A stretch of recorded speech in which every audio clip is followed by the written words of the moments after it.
Why does life send certain people at the most unexpected times? The porch was Margaret's quiet place. Every evening when the sun began to sink behind the trees, she would sit in her rocking chair, listening to the cicadas sing. The small town street stretched out in front of her, lined with maple trees that were already turning golden with the season. She expected silence, the usual comfort of routine, but this evening was different. A figure appeared at the end of her driveway. His walk was slow, almost hesitant, as if he wasn't sure whether to come closer or turn away. It was Ethan, her grandson Daniel's best friend. She had seen him grow up, watched him run around her backyard as a boy, laughing with Daniel. But now, as he walked toward her, Margaret saw not the boy she remembered, but a man carrying something heavy in his heart. Why does he look at me like that? She wondered. His eyes were too intense for such a young man, his shoulders drawn tight as though holding a weight he couldn't put down. "Evening, Mrs. Collins," Ethan said, his voice soft, respectful, but with a strange edge. "Mind if I sit with you?" Margaret nodded, surprised by the sudden warmth in her chest. "Of course, Ethan. There's always a chair here." He pulled up the old wooden chair beside hers, the one Daniel usually used when he visited. For a moment, the porch was filled with silence again, but it was not the silence of comfort. It was charged, alive, carrying questions unspoken. Margaret studied him out of the corner of her eye. His hair was a little longer now, brushing against his forehead. His jawline was sharper, no trace of the child she once handed cookies to. He wore a plain gray hoodie, sleeves pushed up to his elbows, hands restless in his lap. His eyes, however, were the most striking, deep brown, troubled, as if they had seen too much for his age. She cleared her throat. "Daniel isn't home tonight, if that's what you're here for." "I know," Ethan said quickly. "I didn't come for him. I came for you." Her breath caught. The words were simple, but the way he said them unsettled her. She tried to hide her confusion with a small smile. "For me? What do you mean, Ethan?" He looked at her, and for the first time, she saw something raw in his expression, vulnerability mixed with determination. "I don't know if this makes sense. I needed to talk to you." Margaret shifted in her chair, trying to steady her heart. She told herself it was nothing unusual. Maybe he was struggling at school. Maybe he just wanted advice. She had always been the listening ear, the quiet comfort for Daniel's friends when they needed it. But the way Ethan's gaze held hers, it felt like there was something more, something she wasn't ready to hear. The sky turned darker, painted in shades of purple and gold. The porch light flickered on, casting a soft glow over the two of them. Ethan leaned forward, resting his elbows on his knees, his face serious. "You know, I always liked it here. Your porch feels safe, like the world slows down when you sit here." Margaret smiled faintly, though her heart raced. "That's kind of you to say. I guess it's just an old woman's porch." "Not just that," Ethan replied firmly. "It's you." The words hung between them, heavy and unsettling. Margaret's chest tightened. She wanted to laugh, to brush it off as a silly compliment. But his voice didn't sound like flattery. It sounded like confession. She folded her hands in her lap, her fingers trembling slightly. "Ethan, I don't think I understand." His lips parted, as if he wanted to say more, but he stopped himself. His eyes dropped to the floorboards, and for a moment he looked like the boy she remembered, uncertain, shy, almost afraid. But when he looked back at her, there was nothing childish left. His eyes were steady, burning with something she couldn't name. The wind rustled through the trees, carrying the faint scent of autumn leaves. Margaret felt caught between the calm of the evening and the storm she sensed in Ethan. Her mind whispered caution, reminding her of who she was, of her age, of the lines society drew. But her heart betrayed her, thudding too quickly in her chest. Why did his presence stir something she thought was long gone? Why did she suddenly feel young again, as if life had pressed a hidden switch she didn't know still existed? "Ethan," she said carefully, trying to steady her voice. "Is there something you need to tell me?" He opened his mouth, then shut it again, torn between silence and truth. She could see the battle in his eyes, the words waiting to be released. Her pulse quickened. She wasn't sure if she wanted him to say them, or keep them locked away forever. The night deepened, and the porch light grew brighter against the shadows. Ethan finally exhaled, his voice low, trembling but firm. "There is. And once I say it, things won't be the same." Margaret's breath caught. Her fingers gripped the arm of her chair as the air thickened between them. She could feel the truth coming, heavy, unstoppable. And in that moment, she realized she wasn't afraid of his words. She was afraid of how much she wanted to hear them. Margaret's heart pounded as Ethan leaned closer. What secret was he carrying? And why did part of her already know it was about her? What do you say when someone looks at you like they've been waiting their whole life to speak? The porch felt smaller than ever, as if the night itself was pressing down on them.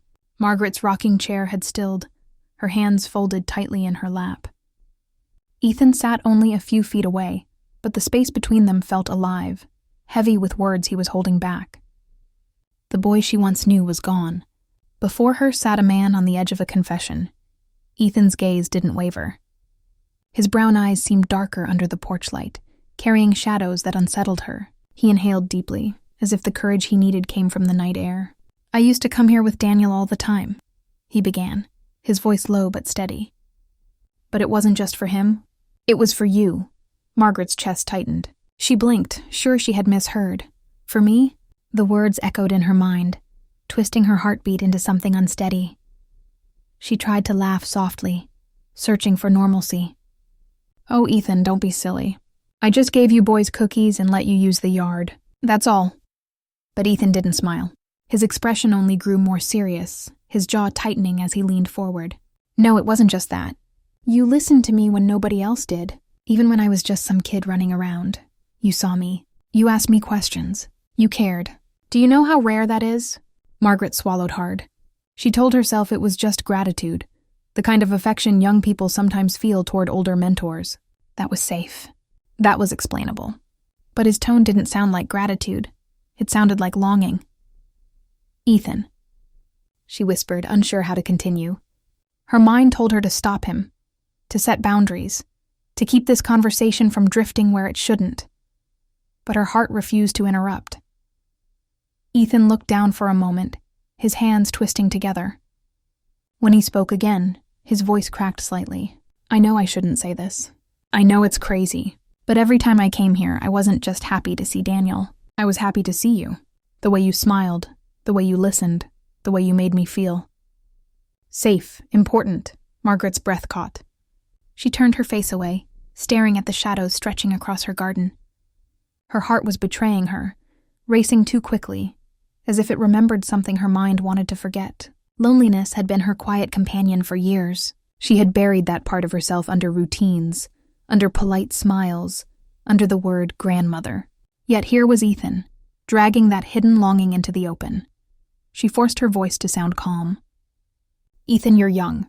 You don't know what you're saying. I'm your friend's grandmother. This isn't right." "I know it's not," Ethan admitted, his tone filled with pain but also determination.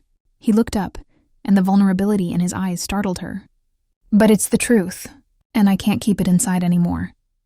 Margaret's pulse thudded in her ears. She wanted to tell him to stop, to end this strange conversation before it unraveled further. Yet something inside her, a part she thought was long buried, was desperate to hear what he would say next. The night air grew colder. A breeze stirred the leaves, carrying a faint chill across the porch. Margaret wrapped her shawl around her shoulders, though it wasn't the cold that made her shiver. It was Ethan's gaze, steady and unrelenting, as if he had waited years for this moment. "Do you know what it feels like?" he whispered. "To carry something inside you and never be able to say it. To walk into a place and see the one person who makes you feel whole, but know you can't tell them?" Margaret's throat tightened. She did know. She had lived years of silence after her husband passed, never speaking aloud of the emptiness, never admitting the ache she carried in quiet nights. She wanted to deny his words, to tell him he was imagining things. But the truth in his eyes silenced her. Her heart was torn. She reminded herself of the years between them, of the way society would see this. Yet in that moment, none of it seemed to matter. What mattered was the raw honesty in his voice and the way it stirred something deep within her, a spark she thought had died long ago. "Ethan," she said carefully, almost pleading, "you don't understand what you're saying. You'll regret this someday." He shook his head firmly. "No, I won't. I've thought about it for too long. And maybe I'll regret speaking it out loud, but I'll never regret the feeling, because it's real, and it's not going away." Margaret's chest ached. She felt herself unraveling under the weight of his words. She had wanted a quiet evening on her porch, but instead, she was staring into the eyes of a young man confessing the very thing she was afraid to name. She looked at him, truly looked at him, and saw not just the boy she once knew, but a man standing at the edge of his truth, and in the reflection of his gaze, she saw her own loneliness, her own hidden longing, mirrored back at her. Her lips parted, but no words came. She was caught between reason and the ache of her heart. The porch light flickered once, as if the house itself sensed the tension. The shadows seemed deeper, the silence heavier. Ethan leaned closer, his voice low, trembling but resolute. "I know this changes everything, but I can't keep pretending anymore. You've always been more than just Daniel's grandmother to me." Margaret froze, her breath shallow, her thoughts in chaos. The air between them seemed to hum with something dangerous and undeniable. Her heart pounded as the truth settled over her. Did she dare admit she felt it too? Or would silence be her only shield against what was unfolding? How do you guard your heart when the truth sounds like the very thing you've longed for? The night around the porch was still, as if the world itself was holding its breath. Margaret stood near the railing, her hands clutching the wood as though it was the only thing keeping her steady. Ethan sat back in his chair, his face half in shadow, half in the warm light from the porch bulb. His words hung in the air, dangerous and tender. "You've always been more than just Daniel's grandmother to me." Margaret's mind was racing. This cannot be happening, she told herself. She was 70, he was only 22. She was supposed to be the safe place, the steady figure, the porch light left on for boys like him. Yet here she stood, trembling under the weight of something she never expected. Ethan leaned forward, his voice low, almost breaking. "I know this sounds impossible. I know it's not what you want to hear. But I had to tell you. I can't live with it trapped inside anymore." Margaret turned, her eyes searching his face. He looked nothing like a boy now. His jaw was tight, his gaze steady, his hands gripping his knees as though bracing himself for rejection. She wanted to remind him of reality, to put distance between them. But instead, all she could whisper was, "Ethan." "Why now?" He swallowed hard. "Because every time I leave here, I tell myself I'll forget. That it's just a passing thing, a crush, something that will fade. But it never does. It's stronger now than it ever was, and it hurts to keep it hidden." Margaret's breath caught. For years, she had lived quietly, her heart locked away after her husband's passing. She never imagined anyone would see past the wrinkles, the gray hair, the years carved into her. Yet here was Ethan, staring at her as if she was the center of his world. It was reckless. It was wrong. And yet deep inside, it awakened something she thought was gone forever. She shook her head, forcing reason into her words. "Ethan, listen to me. I've lived a lifetime. You're only beginning yours. This isn't love. It's loneliness. You'll see it one day." "No," Ethan said sharply, his voice cracking but firm. "It's not loneliness. It's not desperation. It's you. I don't care about the years between us. I don't care what people would say. I care about what's real. And this, what I feel for you. It's the most real thing in my life." Margaret's heart ached at his conviction. His youth gave him the courage to speak what she herself was too afraid to admit.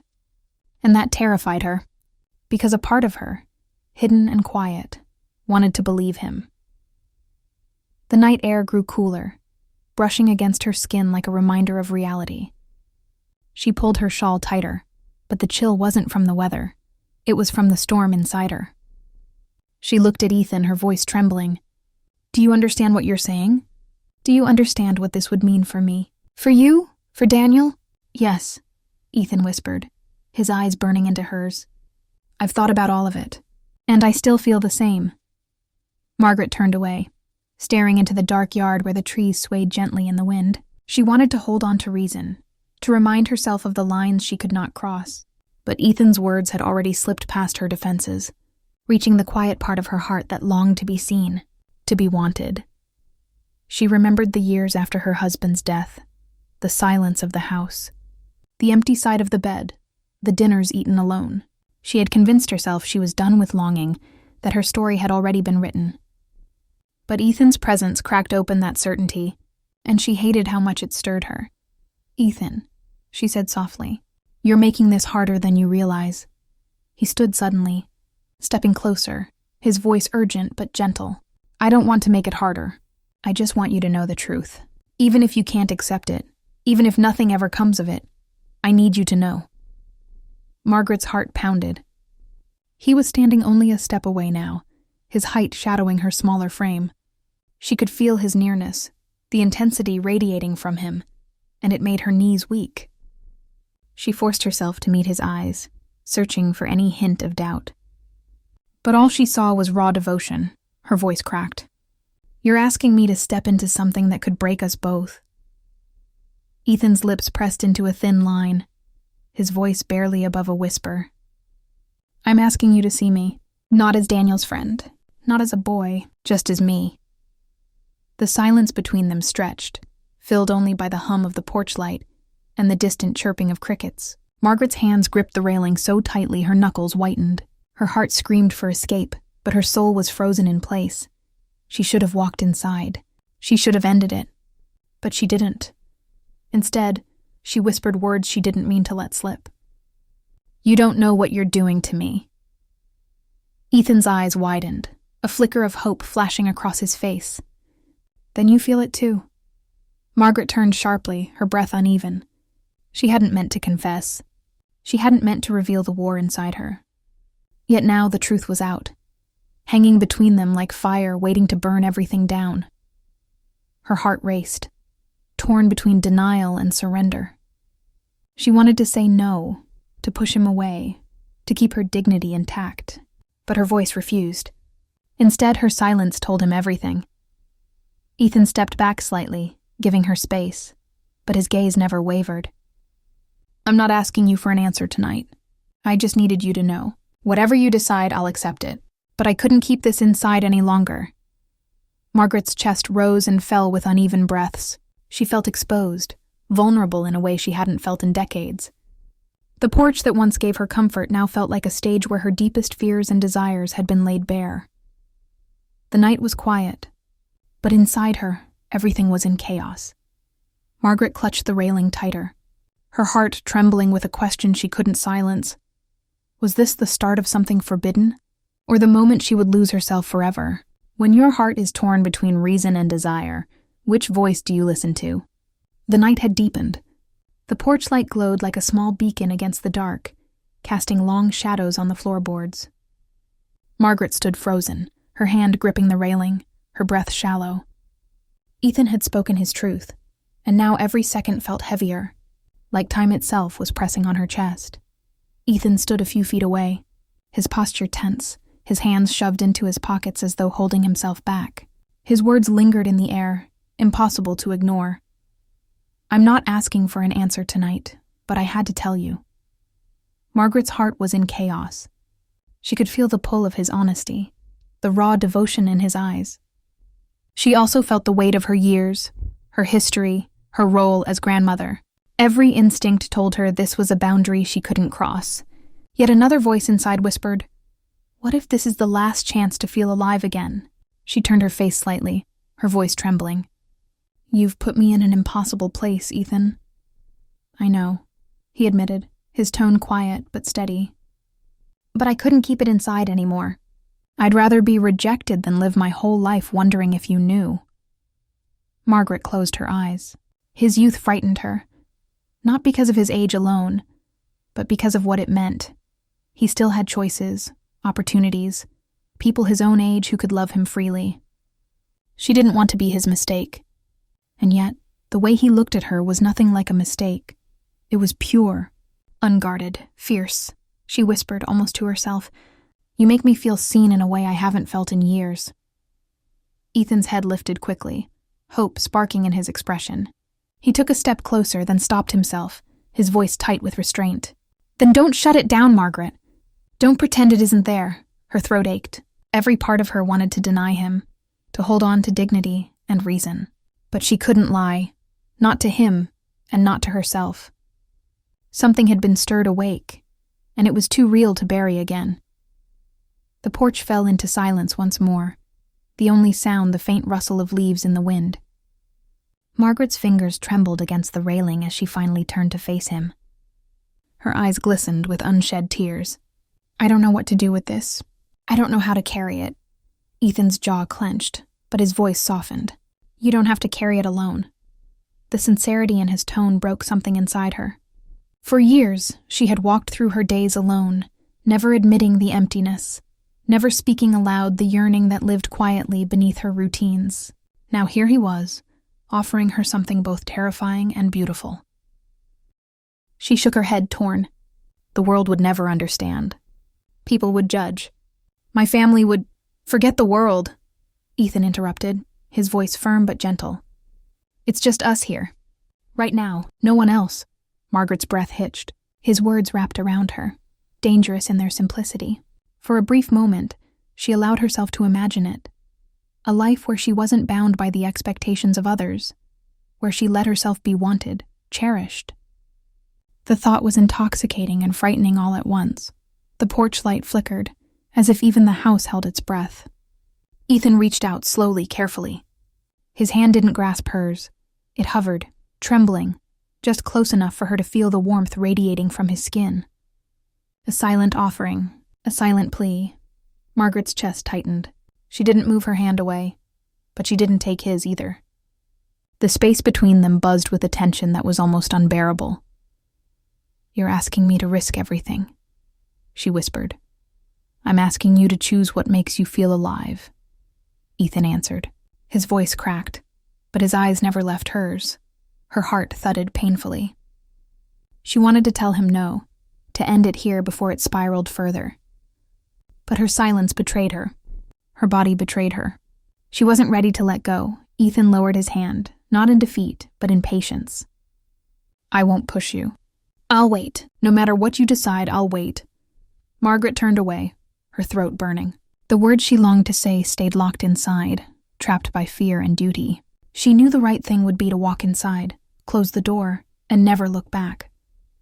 But her feet refused to move. The clock inside struck midnight, the chime faint through the walls. The sound was a reminder. Time was still moving, choices were still waiting, and silence could not last forever. Margaret finally spoke, her voice so soft it was nearly lost to the night.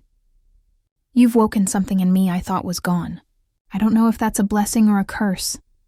Ethan's lips parted, but he didn't speak. His eyes said everything: hope, longing, fear, devotion. He simply nodded, as if to tell her he understood more than his words ever could. He stepped back then, slowly, as if leaving hurt but staying would hurt more. He turned toward the driveway, his figure dissolving into the darkness of the street. Margaret stood on the porch, her hand still trembling on the railing, her heart racing like it hadn't in decades. She watched him go, her mind echoing with his words, her chest heavy with emotions she couldn't name. The night was silent again, but inside her, nothing was the same.